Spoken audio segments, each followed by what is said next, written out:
जिस तरीके से एक अच्छी सरकार के लिए विपक्ष की ज़रूरत होती है, उसी तरीके से धर्म में पाखंड ना फैले उसकी समीक्षा की ज़रूरत होती है।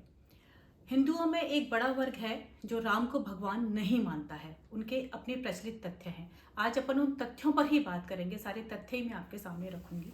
अब निर्णय आप लोगों का है।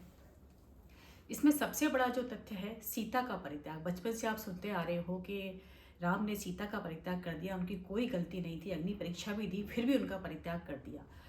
वाल्मीकि रामायण में 619वां पेज है और महाभारत में भी द्वितीय खंड में 918-919 पेज पर जो मिलता है वो बड़ा ही खराब है। उसमें वो कह रहे हैं, हे सीते, ये युद्ध मैंने तुम्हारे लिए नहीं अपनी कुल की लाज के लिए लड़ा था। अब तुम मेरे सेवन योग्य उसी तरीके से नहीं हो जिस तरीके से घी को कुत्ता चाट जाए और फिर वो घी सेवन के योग्य नहीं होता, उसी तरीके से अब मैं तुम्हें नहीं स्वीकार कर सकता। ये शब्द एक आम इंसान भी अपनी पत्नी के लिए कहेगा तो वो भी खराब होंगे। भगवान होके अपनी पत्नी के लिए इस तरीके के शब्द, उनको नहीं लगा कि क्या सच है क्या गलत है, वो कैसा भगवान।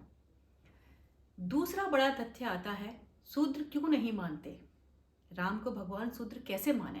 आपने शूद्रों के साथ तो बड़ा अन्याय किया। एक ब्राह्मण के कहने पर आप शूद्र की हत्या कर देते हैं, उसका गला काट देते हैं। क्या अपराध था उसका?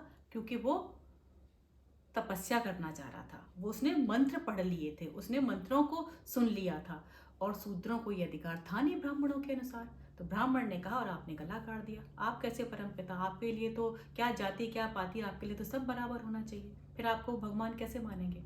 भगवान क्या सिर्फ आप ब्राह्मणों के थे? तो ये एक बड़ा कारण है। तीसरा है, काल गणना के हिसाब से अगर देखें तो लोग कहते हैं, जिन्होंने डिकोड किया है टाइम को, उनके हिसाब से ये द्वापर युग से कई लाख साल पहले था त्रेता युग। तो कई लाख साल पहले कैसे हो गया? क्योंकि 3 लाख साल पुराना तो मानवीय इतिहास है, तो इतने साल पहले कैसे हो गई ये बात? श्रीलंका में रावण का कोई सबूत नहीं है।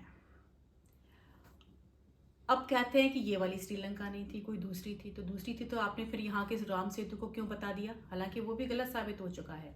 और राम सेतु की जरूरत क्या थी? हनुमान जी तो उड़ के जाते थे, पहाड़ पर संजीवनी जब लेकर आए तो पूरा पहाड़ उखाड़ के लेकर आ गए हैं। तो पहाड़ पर बिठाकर सब लोगों को लेके जा सकते थे ना लंका में, पुल बनाने की कहाँ जरूरत थी? और राम भी जो है लंका जीतने के बाद पुष्पक विमान से वापस आए हैं, कहाँ? अयोध्या। तो पुष्पक विमान से ही लंका में क्यों नहीं गए? सारा जो युद्ध लड़ा, वानर रीछ भालू, कोई मानव नहीं था उसमें। ऐसे तमाम तथ्य हैं। अब द्वापर युग से पहले त्रेता युग था, तो त्रेता युग के बाद राम भगवान यहाँ पर घोषित हो चुके थे, तो राम की पूजा सब जगह होनी चाहिए थी। द्वापर युग में कहीं उल्लेख नहीं मिलता कि लोग राम की पूजा करते थे। वो लोग प्रकृति की पूजा करते थे, इंद्र की पूजा करते थे। तो राम की पूजा क्यों नहीं करते थे? उससे पहले तो राम को ही भगवान मानते थे। थाईलैंड की रामायण कुछ और ही कहती है, वहाँ पता नहीं क्या क्या रामायण पढ़ लोगे तो वहाँ आपका दिमाग खराब हो जाएगा। ये भी बहुत सारे तथ्य आए हैं कि वही मांसाहारी थे राम। चलो आप ये मत मानो कि मांसाहारी थे, ठीक है। शिकार क्यों करते थे? शिकार पर क्यों जाते थे? बेचारे जानवरों का क्या दोष था, क्यों मारते थे? आप सीता के कहने पर हिरण को मारने गए हैं ना, तीर लेके पीछे पीछे मारा है उसको। यहाँ तो हिरण को मारने पर सलमान को जेल हो गई। तो वो कैसा राम राज था भाई? आपने सोचा कभी क्यों मारते थे? भगवान तो ये काम नहीं करेंगे। ऐसे अनेकों तथ्य हैं, ये तो छोटे मोटे, कितने तथ्य आप खुद देख सकते हो, लेकिन आप देखते क्यों नहीं हो? कि धर्म में ये होता है कि मानना होता है, इसको जानने का विषय नहीं है। आपने ये दिमाग में बैठा लिया है कि धर्म सिर्फ मानने का विषय है। जिस दिन जान जाओगे ना, धर्म छोड़ दोगे, अध्यात्म अपना लोगे। बस यही फर्क है धर्म और अध्यात्म में। लल्लन सिंह यादव ने बहुत रिसर्च किया है इस पर, उसको तो सिरे से खारिज कर दिया कि रामायण बिल्कुल काल्पनिक है और इसलिए कुछ भी तथ्य नहीं है। मैंने 4 लाइनें लिखी हैं। हे सीते, तेरा क्या था अपराध? महल के सुख छोड़कर क्यों गई राम के साथ? दुख सहे, कलंक भी लगा, मिला न किसी का साथ। मर्यादा पुरुषोत्तम ने तोड़े 7 वचन, क्या ये था परमार्थ?